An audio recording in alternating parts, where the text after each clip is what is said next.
நம்ம ஆரோக்கியம் நேர்கள் அனைவருக்கும் என்னோட அன்பான வணக்கங்கள். இன்றைக்கான தகவல் கேட்குறதுக்கு எல்லாருமே கேராக இருப்பீங்கன்னு நான் நினைக்கிறேன். என்ன விஷயம் என்ன பார்த்தீங்கன்னா, அதாவது நிறைய பேருக்கு இன்னும் சம்மர் இதில் கூட சளி பிடிக்கிறதுக்கு நிறைய காரணங்கள் இருக்குது.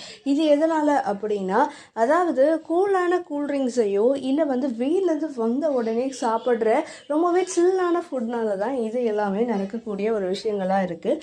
அதுக்கு அவங்க என்ன பண்ணலாம் அப்படின்னு பார்த்தீங்கன்னா, அவங்க சூடாக குடிக்கல, அதாவது அவங்க சில்லுன்னு குடிக்கலாம். ஆனால் அட்லீஸ்ட் நீங்கள் ஒரு வெயிலில் வந்த உடனே அதை குடிக்காமல் கொஞ்சம் நேரம் பொறுத்து, கொஞ்சம் நேரம் தண்ணியெல்லாம் தாகத்தெல்லாம் கொஞ்சம் அடக்கிட்டு அதுக்கப்புறம் குடித்தா நல்லாயிருக்கும்.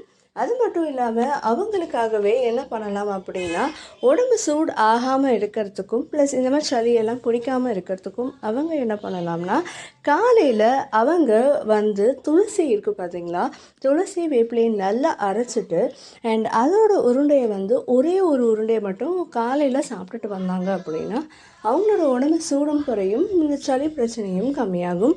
இதை மறக்காமல் ட்ரை பண்ணி பாருங்கள். இனிமேல் இந்த மாதிரியான நிறைய விஷயங்கள் நீங்கள் தெரிஞ்சுக்கிறதுக்கு மறக்காமல் like comment share and subscribe to நம்ம ஆரோக்கியம். அண்ட் பக்கத்தில் இருக்க பெல் ஐக்கனையும் சேர்த்து ப்ரெஸ் பண்ணிட்டீங்கன்னா நான் ஒரு அப்டேட் எல்லாம் உங்களுக்கு தேடி வரும்.